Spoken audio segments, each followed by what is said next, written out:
Hey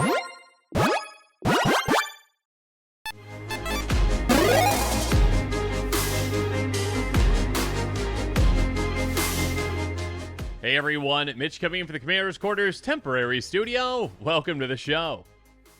So, spoiler season is, yes, coming to an end, and that's maybe why I'm going a bit off the wall with this one. The second I saw this card, I was like, wait, affinity for artifacts?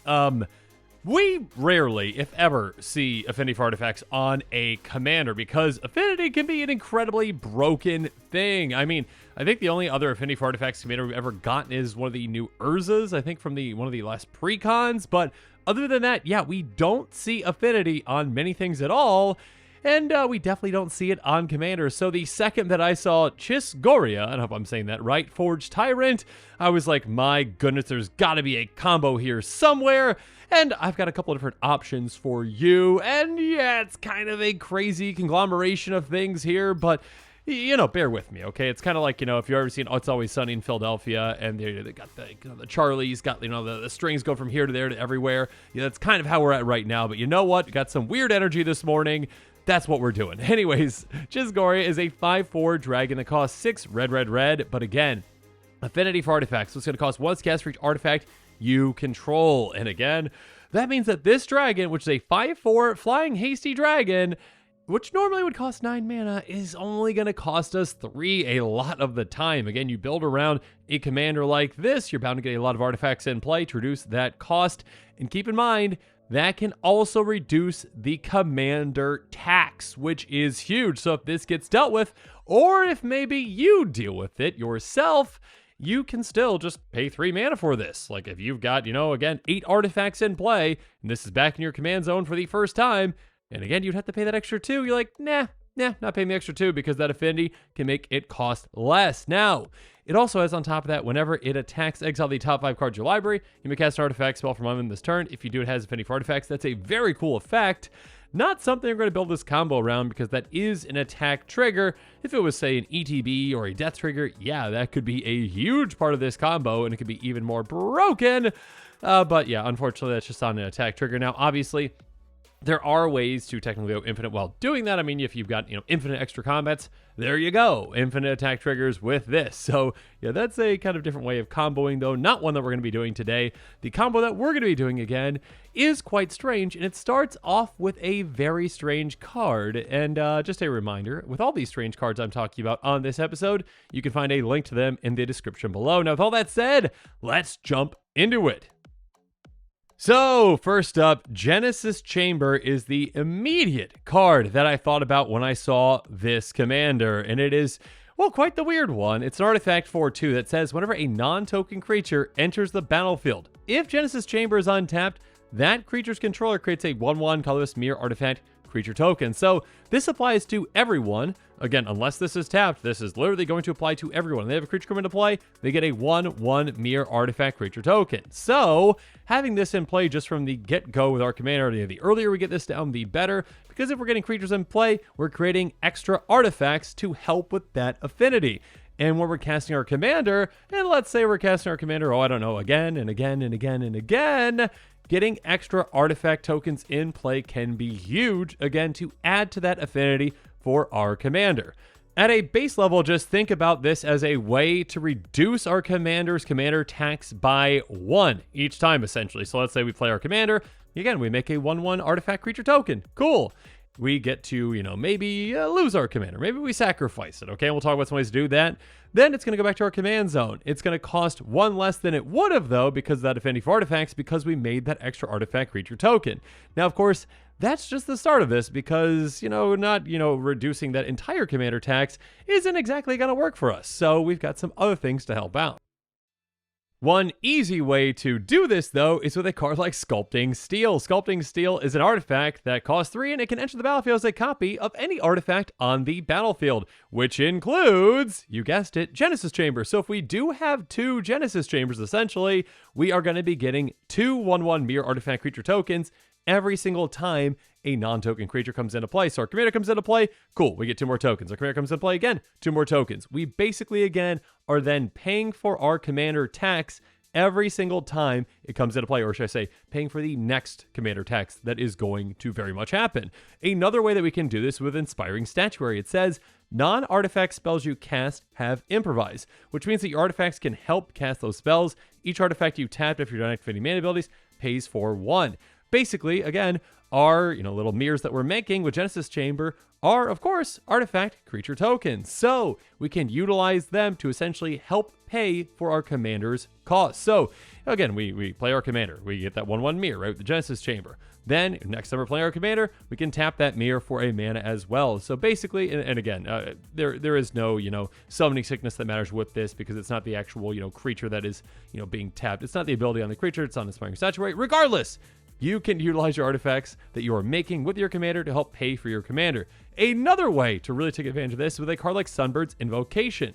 It says, whenever you cast a spell from your hand, reveal the top X cards of your library, where X is that spell's mana value. You may cast a spell with mana value X less from among the revealed cards, this way without paying its mana cost, with the rest of bottom of your library in a random order. This, again, with our commander has a massive mana value, right? 9 mana value, huge cost. And this is basically like, hey, yeah, get something cool off the top 9 cards of your library. You're going to be able to get at least one thing, and it can be a huge thing to get into play for free. Again, maybe that's, Inspiring Statuary. Maybe that's, another creature that can help you tap. Maybe that's, another way to generate mana for your commander. And once we kind of get this combo going, you can basically just play your entire library with this in play. 3 other cards that can be massive helps for us. Genex, Astral Hunter, Bergi, God of Storytelling, and Runaway Steamkin. These can be incredible for our way out there combo with this commander. Genex, Astral Hunter says, whenever another dragon enters the battlefield under your control, create a treasure token. And again, our commander is a dragon. Go figure. So yeah, our commander can get that, additional treasure every single time it enters the battlefield. So even with just this and a, combination with Genesis Chamber, that obviously can, help with, the affinity for artifacts essentially. But also, yeah, when we tap and sacrifice our treasures, they can help with its mana as well. Bergi, God of Storytelling, helping with that red mana as well. Whenever you cast a spell, add red. Until end of turn, you don't lose mana, steps and phases end. So basically, our commander, again, does have 2 red pips, essentially, left out of the 3 that we need to account for the next time that we cast it. And really working on these red pips is kind of the biggest point with this commander. That's probably why Wizards, put a lot of red pips in there. 3 is a decent amount, because, yeah, if you didn't put, very many red pips in it, you'd have it pretty easily broken. And it does take a couple of steps to actually get there, but we definitely can. Runaway Steamkin can count as well. Whenever you cast a red spell, if Runaway Steamkin has fewer than 3 counters on it, you get a counter on Runaway Steamkin. And you can remove 3 counters from it to add red. So this one is not legendary. So we can make copies of it with, a couple of various effects in red. And essentially, if we had 3 of these in play, we could basically, again, generate 9 red mana every single time we cast our commander 3 times to pay for the next 3 times. There are some different loops that we can do with this. There's some different ways we can go about it. But yeah, if you just have more and more of these kinds of effects in play, the more and more effective they are going to be at helping us recast our commander and getting that red mana that we need. Another way to do so is with the fantastic Thermopod, or, if you've got the budget for it, Phyrexian Altar, which basically do the exact same thing for this scenario. Sacrifice a creature, add red to your mana pool. One just does it on a much smaller budget with Thermopod and Phyrexian Altar. Yeah, you can add 1 mana of any color, but in this case, again, we want red. So obviously, when we are getting our commander out, again, we've got ways to get creature tokens. Now, obviously, those mirror that we've talked about are great to keep in play for that affinity, but of course, we're going to talk about some other ways to make creature tokens as well.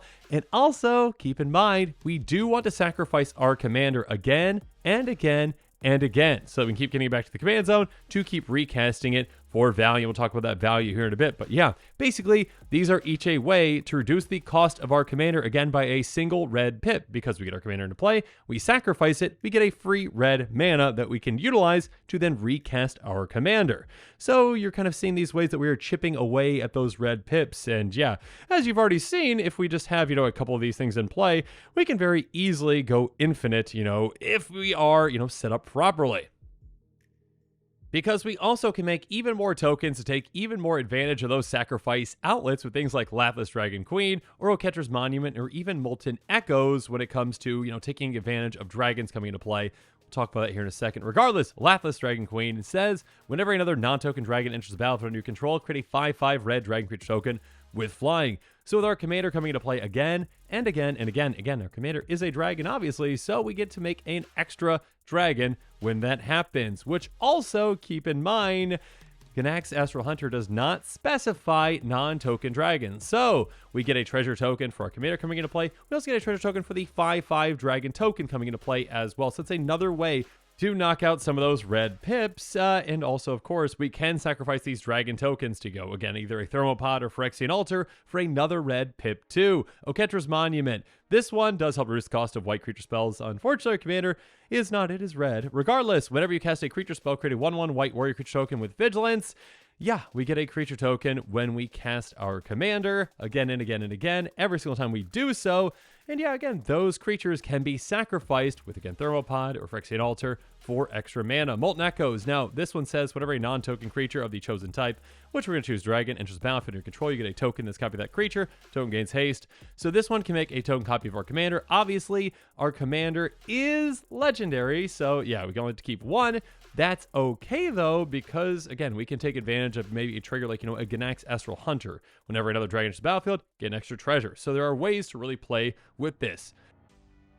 Another way to take advantage of something like Molten Echoes, again, could be something like Ganax Harden in the Forge. This one says, whenever it or another creature you control dies, create a 1/1 red Satyr creature token with. This creature can be blocked, but if the creature power 4 or greater, you get 2 of those tokens instead.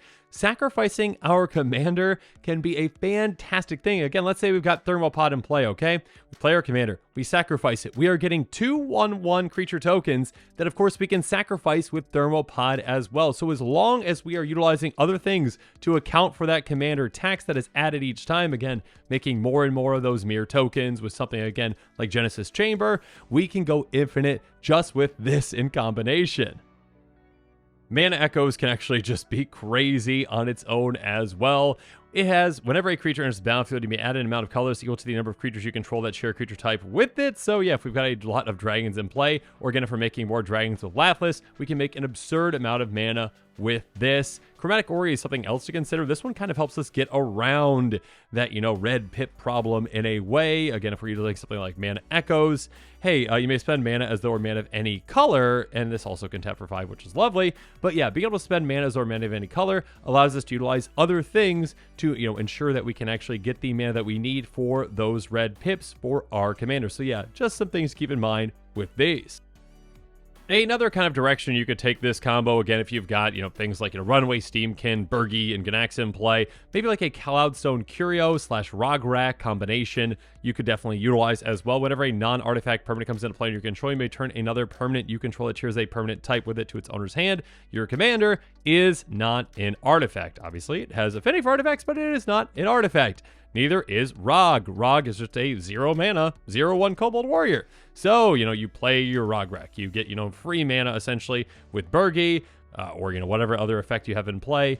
Runaway Steamkin eventually as well. With your commander, same thing. You're essentially, again, as long as you have enough artifacts in play for that affinity, you are able to then keep recasting your commander again and again and again. Maybe you've got something like a Sunbird's Invocation in play, or some other effects that we're going to talk about here in a bit. But yeah, plenty of ways to win from there. Like, Warstorm Surge, or Ancient Shred, or Scourge of Valkis. Warstorm Surge, whenever a creature in its battlefield under control deals damage equal to its power to any target. Again, your commander has a decent amount of power, 5 power, so every single time it comes into play, you can, destroy a creature, essentially, or, just pop your opponents in the face. So, yeah, there's a lot of things that you could do with a combo like this, and a lot of different avenues to victory. Ancient Shred, whenever a creature's power 5 or greater enters battlefield under control, you may have it deal 5 damage to our creature player. Your commander obviously meets that exactly, so that's pretty perfect. Scourge of Valkis, a dragon that cares about dragons entering. Whenever it or another dragon enters the battlefield under your control, deals X damage to any target, X number of dragons you control. So again, you can dish out a lot of damage once you get things going, and yeah, an infinite amount of damage once you're set up properly. Really quick though, before I wrap things up, another thing I wanted to mention is, again, with a commander like this, there's a lot of things to consider. Again, it has a massive mana value, and we talked about, benefiting from something like Sunbird's Invocation a lot because of that, but you can also benefit from things like Imposing Grandeur or Visions of Ruin. Take advantage of your commander's, massive mana value, which you can, again, catch your commander for cheap. This one says each player may discard their hand and draw cards equal to the greatest mana value of a commander they own on the battlefield or in the command zone. So yeah, you get to discard your hand, draw 9 for just 5 mana. That is quite good. Visions of Ruin. Each opponent sacrifice an artifact. For each artifact sacrificed this way, you create a treasure token. That's lovely. For 4 mana, that's a good effect. But you can also flash it back, and it would be for 10 mana normally, but it's actually just going to cost you 2 because it's going to cost X to cast or X is the greatest mana value of a commander you own on the battlefield or in a command zone. And again, since your commander has a massive mana value, you can cast this for incredibly cheap. Again, at the end of the day, is this the most powerful combo of all time? No! I mean, it's pretty convoluted and, it's pretty crazy and off the wall, but I think that's kind of what makes this commander interesting is that you can do some crazy off the wall and convoluted things with it. It's a really interesting design. Again, you rarely see a commander with affinity on it because affinity is a pretty broken mechanic. And yeah, it's been problematic in some formats, but yeah, you don't really see a commander in the command zone that has this kind of, cost reduction that can affect your commander tax on it.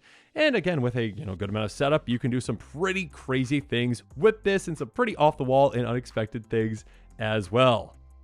So yeah, that's today's episode. I hope that you enjoyed it. Make sure you comment below and let me know what your thoughts are on it. And of course, as always, thanks again and have a good one.